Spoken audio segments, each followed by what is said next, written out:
शिवाय।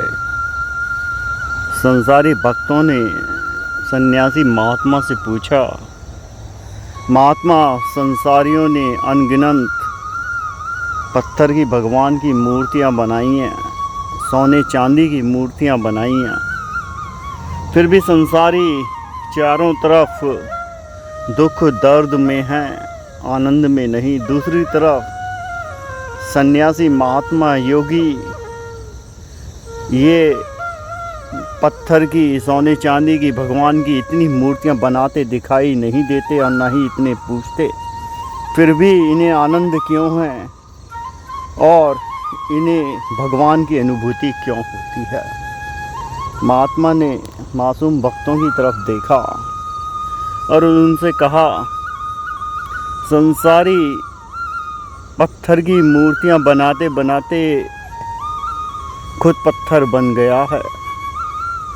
वो ये समझता है कि जिस पत्थर की मूर्ति वो अपने रचयिता की, अपने क्रिएता की, भगवान की, अपने पिता की बना रहा है, पिता उसमें आ गया।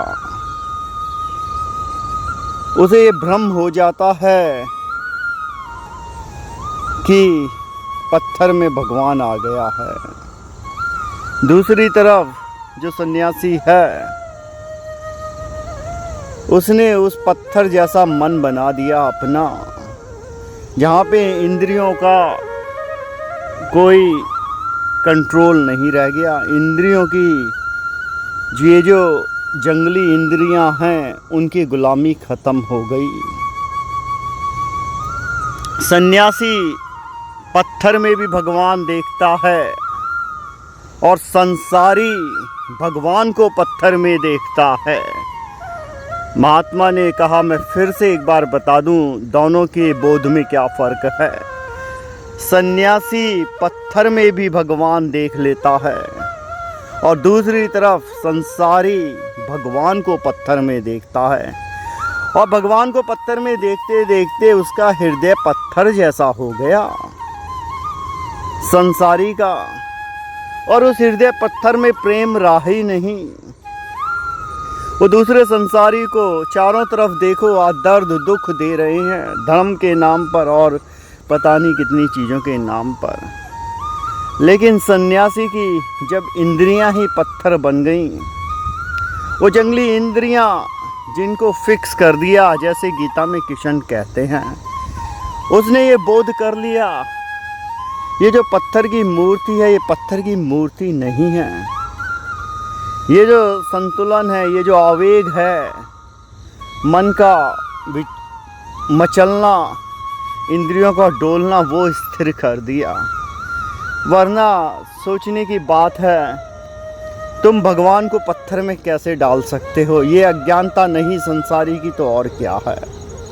लेकिन सन्यासी ये जानता है, क्योंकि उसको पत्थर के भगवान की ज़रूरत नहीं है। वो उसका निरंकार रूप से परिचित है। जब वो शिव शक्ति फेद ध्यान योग में उतरता है, और गीता में जैसे कृष्ण कहते हैं, जब ये इंद्रियां शुद्ध हो गई और जब तुम मेरे पे ध्यान लगाते हो तो तुम मेरे पास आते हो, तुम मुझ में मिल जाते हो। जैसे एक पानी की बूंद सागर में मिलके सागर हो जाती है, तो सन्यासी ने वही करा है। वो जब आत्मा उसकी परमात्मा से मिलके परमात्मा में विलीन हो गई, तो उसके मन को मचलने का, बिचलने का, लालच से, ईर्ष्या से, घृणा से कोई मतलब ही ना रह गया। उसका मन इतना प्रेम से भर गया कि उसे पत्थर में भी इंसान नज़र आते हैं और भगवान नज़र आता है, क्योंकि हर इंसान में भगवान बसता है। तो ये अपनी अपनी समझ है। चाहे हीरे क्या मूर्ति बना लें, चाहे सोने चांदी की बना दें,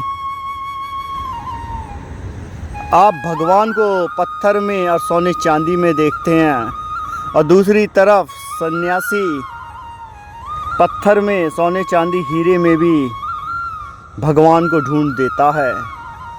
आप समझें, जिसके अंदर इतना प्रेम हो किशन ने तो कहा कि जीव जंतु, लिविंग एंटिटीज, उन्हें के लिए, और जो ह्यूमन बीइंग, जो आदमी हैं, जो जन समुदाय है, जो हायर ऊंची ऊर्जा है कृष्ण की, उन्हें बराबर देखें। पेड़ पौधे पत्तियां ये सब। लेकिन सन्यासी तो उससे आगे भी चला गया। उसने इतना बोध कर लिया कि उसने धूल मिट्टी का बनाया हुआ भगवान की जो मूर्त बनाई गई, उस धूल मिट्टी में भी भगवान को देख डाला। तो भगवान की समझ है आपकी, आप मूर्तियों को किस तरीके से समझते हैं। बड़ा कठिन है ये समझ पाना कि आप भगवान को पत्थर में देखते हैं या पत्थर में भगवान देखते हैं। आंखों का नज़रिया है और इसी को दृष्टि भ्रम कहा जाता है। और ये दृष्टि भ्रम इस वजह से है, जो संसार की मोह माया लालच कामना है, क्योंकि संसारी कोई कार्य बिगर किसी लालच के कर ही नहीं पाता। तो इसलिए इस अज्ञानता का शिकार ना हो। और जब आप ध्यान में उतरेंगे तो आपको हर चारों तरफ परमात्मा दिखाई देगा, हर आत्मा में, और वो फिर सारी आत्मा एक परमात्मा बन जाएगी। ओम नमः शिवाय। आपने इतने प्रेम से सुना, आभारी हूँ, और आशा है आप फ़र्क समझेंगे कि धार्मिक स्थल बढ़ाने से, पत्थरों की मूर्तियाँ बनाने से धर्म क्यों नहीं बढ़ रहा है, प्रेम क्यों नहीं बढ़ रहा है। इसमें ना तो उन धार्मिक स्थलों की गलती है, ना उन मूर्तियों की गलती है। देवता तो हर जगह वास करते हैं। आपका तन मन शुद्ध हो जाए तो देवताओं का वास आपके अंदर और हर जगह है, चाहे वो पत्थर का टुकड़ा, चाहे धूल मिट्टी है। ओम नमः शिवाय।